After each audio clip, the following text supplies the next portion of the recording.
Hoy veremos el tema de riesgo de caídas.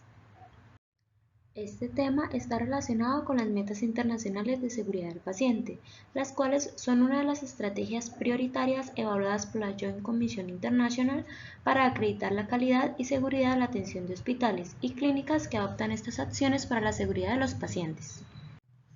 Esta se encuentra relacionada con la meta número 6, reducir el riesgo de daño al paciente causado por caídas, y se debe aplicar a todos los usuarios del régimen contributivo subsidiado y o particular que requieran la atención en salud. Al igual que otros temas, los riesgos de caída se pueden encontrar relacionados en el SOX. En este caso, para la habilitación vemos además de otros temas de seguridad del paciente como la correcta identificación de pacientes, que la prevención y la reducción de caídas está en este componente. Para ello se debe tener en cuenta los procesos prioritarios que se encuentran en la parte de habilitación. Asimismo, en el componente de acreditación correspondiente al SOX se puede ver el riesgo de caídas en el eje de seguridad del paciente. Hay que recordar que en acreditación siempre hay un mejoramiento continuo, que la atención es centrada en el usuario y su familia y es una responsabilidad social empresarial. De este modo, este tema de seguridad del paciente abarca los riesgos de caídas. De la misma forma, para los componentes de PAMEC y los componentes de información para la calidad, se va a ver reflejado este componente tanto en todas las auditorías y demás acciones o planes de mejora que se van a hacer en pos de mitigar ese riesgo de caídas en los pacientes, y por la parte de información para la calidad, pues en esa parte de seguridad del paciente se van a tener en cuenta las caídas, el riesgo de caídas. Por eso es importante, ya que se relacionan todos los componentes del SOX, hacer un seguimiento adecuado de este tema para poder tomar acciones, prevenciones y demás acciones que nos van a permitir mitigar este riesgo. Ahora bien, hay que tener en cuenta que el riesgo de caídas son la segunda causa mundial de muerte por lesiones accidentales o no intencionales de acuerdo a la OMS. Cada año se producen 37.3 millones de caídas cuya gravedad requiere atención médica. De ellas se derivan anualmente en muerte unas 424.000 personas. Más de un 80% de esas muertes se registran en países de bajos y medianos ingresos, y los mayores de 65 años son quienes sufren más caídas mortales. En el entorno hospitalario, las caídas continúan siendo el evento adverso de mayor importancia. Cerca del 40% de los años de vida ajustados en función de la discapacidad perdidos en el mundo debido a las caídas corresponden a los niños, y es importante también tener en cuenta esta población. De acuerdo a la imagen que podemos ver, la edad es uno de los principales factores de riesgo de caídas. Como se dijo anteriormente, los ancianos son quienes tienen mayor riesgo de sufrir lesiones graves, pues estas caídas pueden ocasionar fracturas, dolores, incapacidad funcional, hemorragias y necesidad de atención sanitaria. En este margen, como objetivo para prevenir riesgo de caída, se tiene identificar, evaluar y prevenir el riesgo de presentar una caída en todos los pacientes que acuden a la IPS. ¿Y cómo podemos hacer esto? Pues primero identificando el riesgo que tiene la persona de sufrir una caída, teniendo en cuenta una escala, y segundo, estableciendo medidas preventivas. Ahora bien, debemos tener en cuenta que las caídas son toda consecuencia de cualquier acontecimiento que precipita al individuo hacia el suelo en contra de su voluntad. Esto de acuerdo a lo definido por la Organización Mundial de la Salud, la OMS. Sin embargo, hay que tener en cuenta que hay dos tipos de caída: la caída accidental y la caída no accidental. Por su parte, las caídas accidentales son cuando un factor extrínseco actúa sobre una persona en estado de alerta sin dificultad para caminar, originando un tropezón o resbalón con resultado de caída.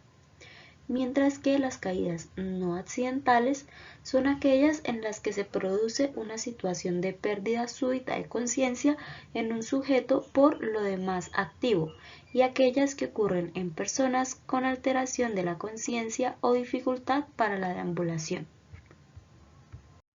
De la misma forma, debemos tener en cuenta también las consecuencias que generan las caídas.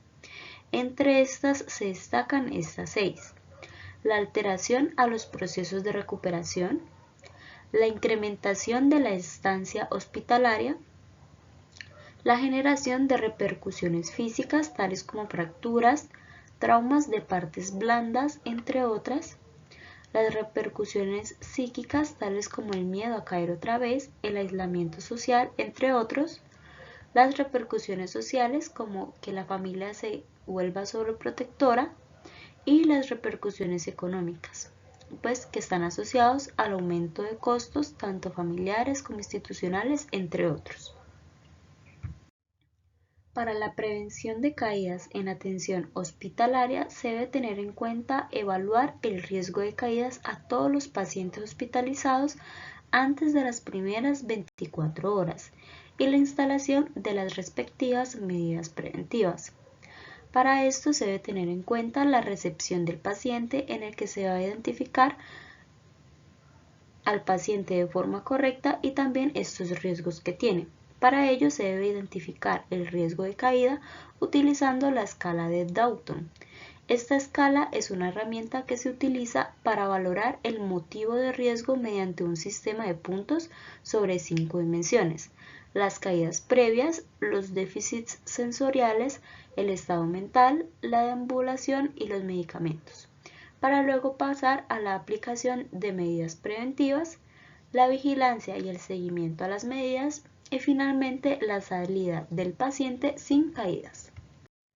Como se dijo anteriormente, en esta escala se identifica el riesgo y para ello se tienen en cuenta estos 5 aspectos: las caídas previas, que serán un no o un sí, y respectivamente se asignará un 0 o un 1.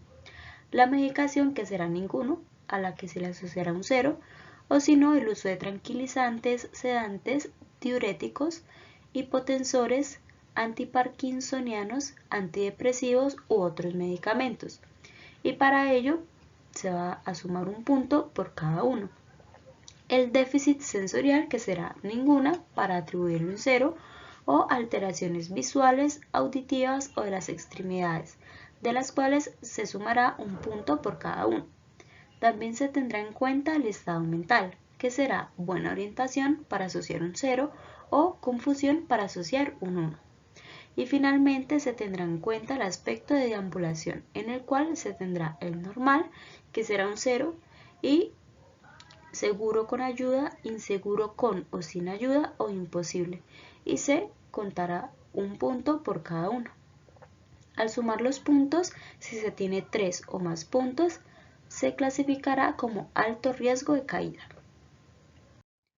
Para los pacientes que se identifiquen con riesgo de caída, se recomienda identificarlos a través del uso de manillas de colores. Aquí hay un ejemplo donde se utiliza la manilla verde para identificar los riesgos de caídas. Los pacientes que luego de estudiar la escala de caídas tienen un riesgo igual o mayor a 3 para caerse.